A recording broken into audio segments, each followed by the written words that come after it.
In 2012, I told my wife that I was going to walk away from my practice.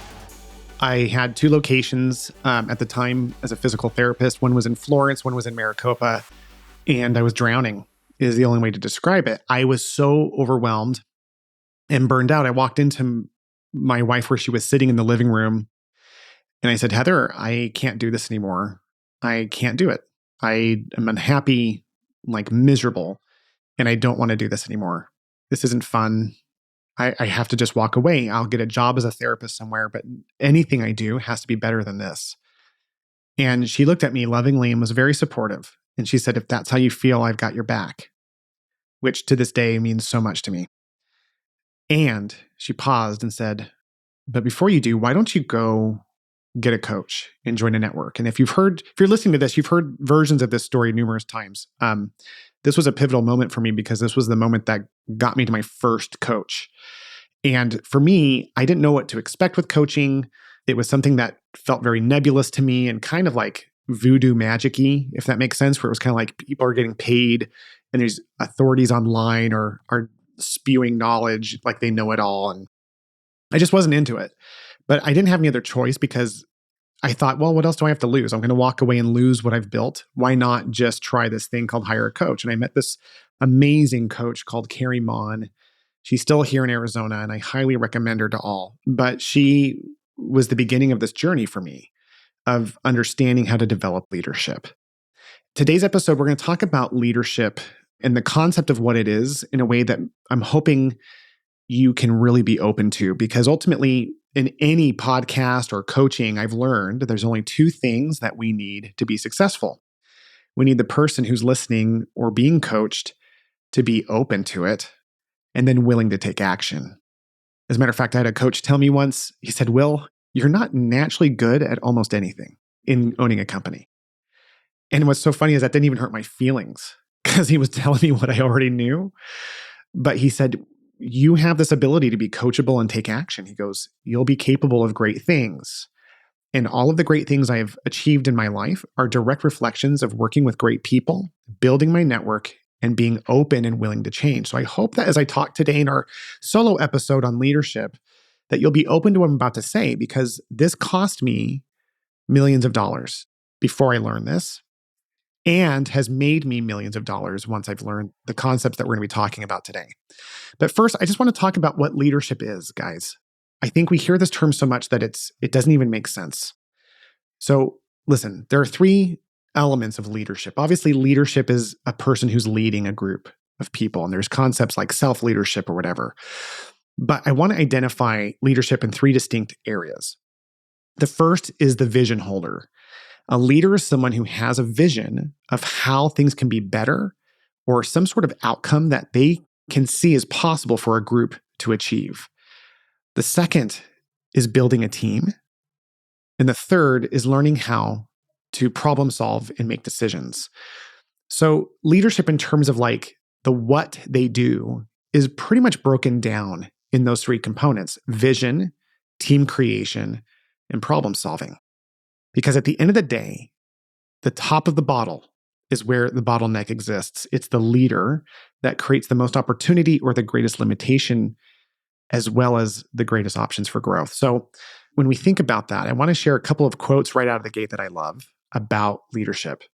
My favorite one is by John Maxwell. A leader is one who knows the way, goes the way, and shows the way. A lot of times we hear concepts in leadership about a leader is someone who teaches leadership in all that they do and sometimes uses words. Our actions are one of the most significant ways that we lead people by showing an example of how we operate. Another great quote that I love comes from Simon Sinek. He says, leadership is not about being in charge. It's about taking care of those in your charge. Here's another one I love from Ronald Reagan. The greatest leader is not necessarily the one who does the greatest things.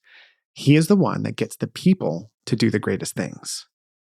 So it's one of those concepts when we think about leadership that, again, it's still pretty nebulous, but I'm hoping you're starting to generate this idea of who you are.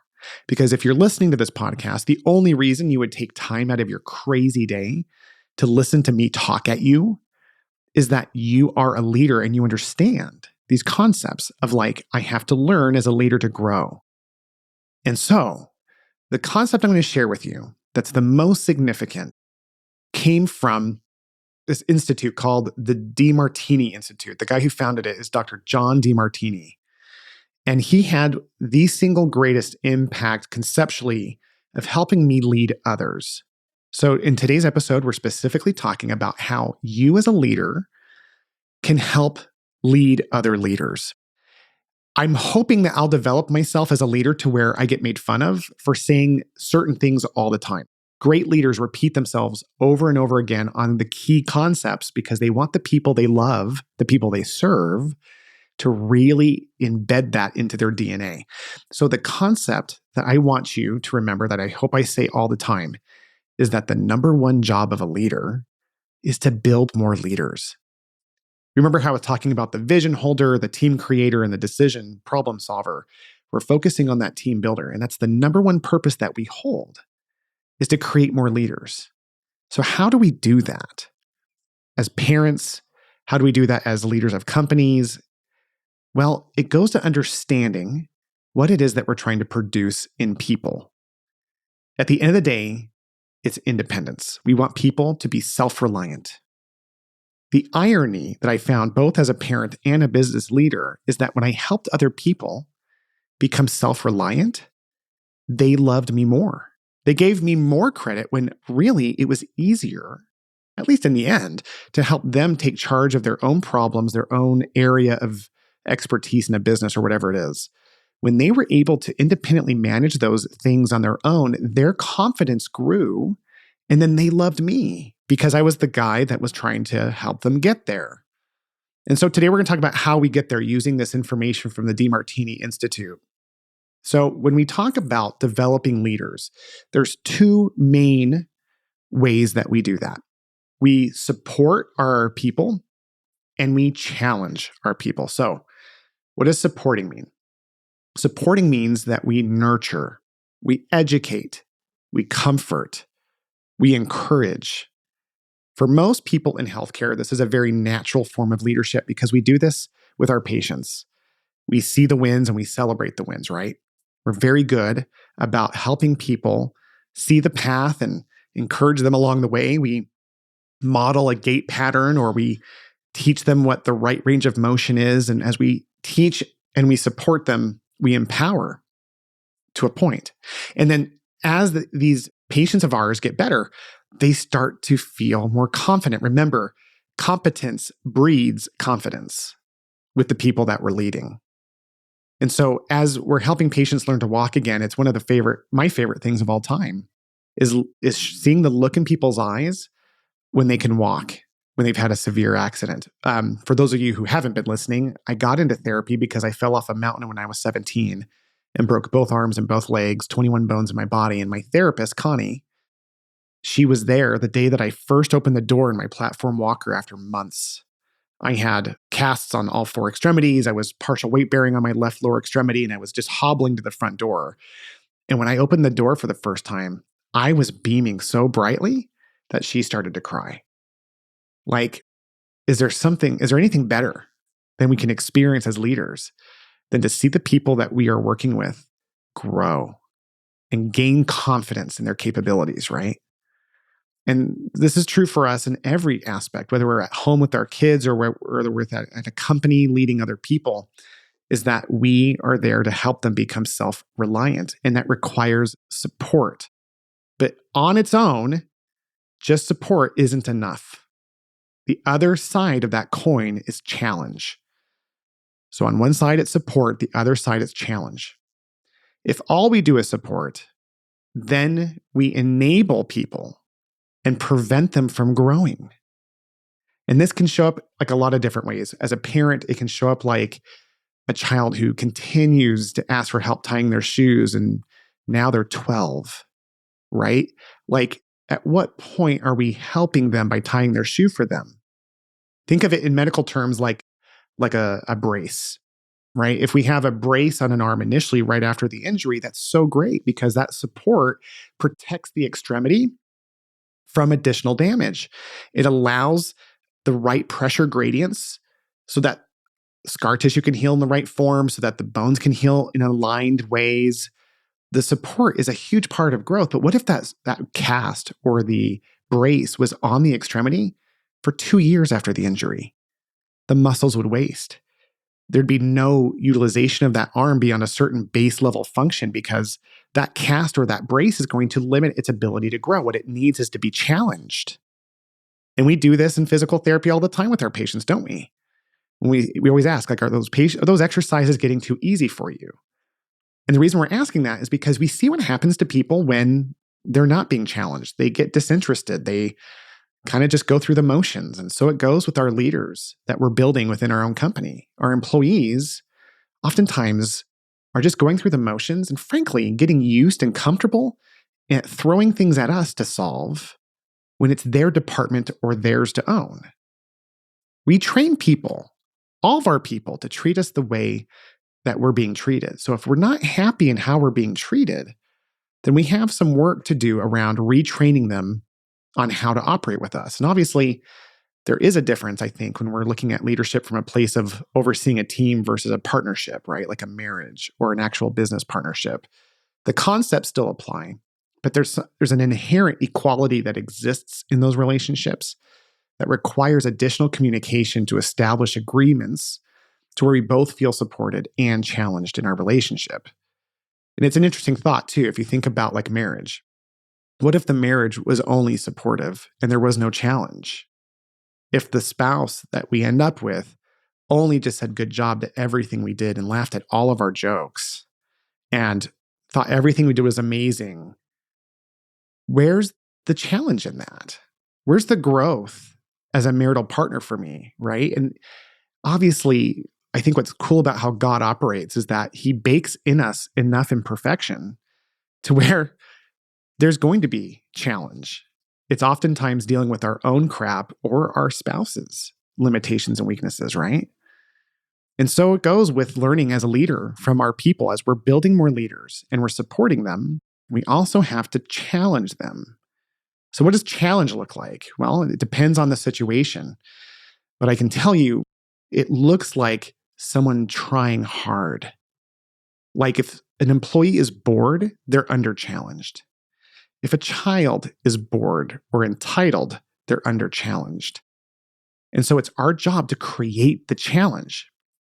So what's interesting about these concepts of support and challenge is that all of us inherently are better at a certain element of this than the other. Which one are you better at? I would love for you to comment on whatever form you're listening to this to in the notes or whatever, about what is it that you're struggling with or what are you great at, right? Like, are you a good supporter or are you better at challenging people? The way that you'll know this is that if you challenge a lot of people, you may not feel a lot of connection from them because they're fearful of you or they're constantly complaining that they're burning out.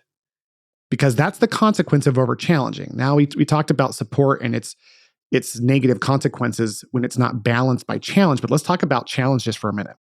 When we over challenge, we overwhelm, right? And this, by the way, these concepts also apply to us as individuals. Self-leadership is how we support and or challenge ourselves. But when we're looking at other people, we can see it more clearly. And that's the gift that we get as leaders. When we build more leaders, it forces us to become better leaders ourselves. We can't help someone up on a rock that we're not already standing on. So we have to self-lead. We have to grow, listening to shows like this, reading the right books, helping and being in the field and practicing these elements constantly. And by the way, failing constantly. I see a lot of the people I've worked with over the years, it's their failure that limits them because they put a story around it that it defines who they are or an element of their ability. I can't do this because this failed. Well, that's just a failure in and of itself. It has nothing to do with us as a worthy individual. It does have something to do with our effectiveness, though. So changing our mindset to be more evaluative, like a physical therapist on an eval day. Let's evaluate our actions objectively and pull as much emotion out of that as possible because it doesn't serve. We're looking for validation elsewhere when we're doing that. The only thing that builds validation internally is confidence. And that comes from becoming more capable. And the only way to become more capable is by failing constantly. Constant failure builds capability, builds confidence, which we generate internally. So we don't need the plate of cookies from our patients. We don't need an employee to go, wow, you're such a great boss. None of that matters. It says more about them than it does about us. In the end, it's the results that matter. And so as we develop ourselves as leader, we challenge ourselves or we support ourselves. Some of us really struggle in that. We all have a natural ability that we tend to be better at than others. So what is it that you are great at? Maybe you're a decent balance of both. But I want to just give you a minute to ponder where it is in space that you could make improvements on one of those two sides, challenging or supporting. And ultimately, as you focus in on those, one of the easiest ways that we can get feedback is by simply asking people for feedback. Here's an activity that I challenge all of you to do. This is not for the weak at heart. This is for people who are really serious about being the best leaders they can be. This is an exercise given to me by an amazing coach who loved me very deeply. His name is Brandon Craig, very powerful coach. He had me go to everyone in my immediate closest circle, friends, family, so my wife, my parents, and then my leadership team at my company at the time. And I had a couple of questions that I sent with them. So I first called them and said, hey, listen, I'm doing some self-work and I really need your help. And everyone's like, you got it. It's amazing because people are inspired by individuals who are working on themselves. It shows vulnerability, which Brené Brown has shown is one of the greatest ways that we can connect with other human beings is through our weaknesses and our vulnerabilities. So when someone's improving themselves, it's like a deck of cards and you're showing all your cards saying, hey, listen, I'm trying to be better. Would you help me? And everyone's drawn to that. That in and of itself was a powerful experience. But I've done this with people I've coached in the past as well. And this is a transformative realization on our effectiveness as leaders and where we can stand to improve. The first question is, what is it about me that you love the most? Now that's for family. For employees, it's like, what is it that I do that helps the most? Where do you think my strengths are as a leader?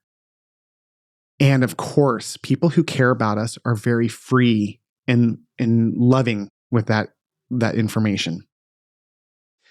Then we go the harder question, which is, what is it about me that's hard to be around? That's a different question than what my weaknesses are as a leader. It's like, what's hard about being with me? What's challenging for you to work with me, be married to me, to be my son or daughter? And that's where people, when they feel safe, can share with you the most valuable information. I had this as a conversation with each person directly.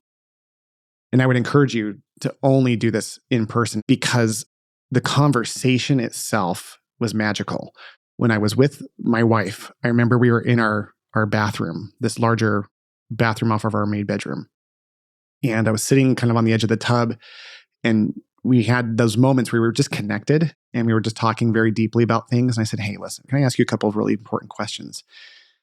And I won't share with you what she said because that was sacred to me, what she said to me about what she loved about me and what she loved most about being around with me. But what I really appreciated was what was hard for her to be. What was it like for her? What was hard being married to me? Like, what was that like for her?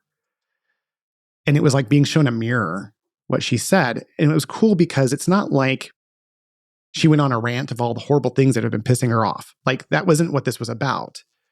And the heart set was so clear that when she shared all those wonderful things with me and then she pivoted into these hard things, she was able to find language in a way that was clear and loving, even though it was hard for me to hear.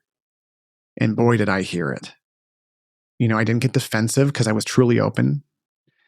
And as I heard that, it changed me as a leader more than any other discussion I had, even though I remember learning a ton from my leadership team at the time. They told me some deep things, but they also told me some superficial things like, Yeah, man, you can't control your facial expressions. When someone's pitching a good idea, you light up. And when someone's pitching you a bad idea, you look like you're about to throw up, even though you say, well, thank you for sharing that idea. And it makes people feel horrible inside. I had no idea I was doing that, by the way. But more important than those visual cues are these deeper impacts that we can learn about as we have these heartfelt discussions with the people we lead. Now, here's the craziest part of this exercise. Be ready. No one prepared me for this. But the second someone can really share with you what is in their heart as they see you as a leader, what do you think happens next, rock stars? They immediately want to know the same information. I mean, it's powerful because they feel free. They say something to you in a way that's like, wow, I was able to tell them that and they could handle it. It will increase closeness at a level that you will not believe, both in the personal relationships as well as the professional. It's one of the coolest connecting activities that also improve our leadership, but you have to be ready for them to come back and say, yeah, and what do you love about me? What's hard being married or working with me? And you've got to be ready. And I trust that if you have the courage to take this exercise on, that you will find the language in that time. But it might, just 2 words of advice, it might serve you just to give that a little thought of what that might be in return, especially the part about what you love about working with them or being with them. Now, listen, rock stars, for many of you, as you're listening to this, you might be thinking, yeah, I don't operate on that emotional level. That's fine. Like, this exercise doesn't have to be anything other than what it does for you. Like, if your style of leadership is more objective, I have a partner, for example, who I can tell sometimes he'll make comments about how, like, my leadership style is more on this emotional side of things. That's just where I live. His isn't better or worse. It's just different. His communication style is a little bit more objective, a little less emotional based. So in that case, look at it more like a science project, right? Be more prepared to get the 5 or 6 data points that you need that you can apply to yourself to upgrade performance as a machine called leadership. For me, I use terms like heart set because it changes how I feel. It helps me understand how I help others feel. But language in this case is more personalized and it doesn't matter as much as the impact and the change on performance. And so leaders, thank you so much for spending some time with me in this solo episode, as this has been on my mind as I've coached people. And I think when I'm talking in these podcasts, especially in these solo episodes, I'm imagining you right now as you're listening. This isn't like I'm thinking about what I'm saying. I'm seeing you in front of me, sitting in your car driving to work or coming home or on a walk or fitting it in while you're exercising.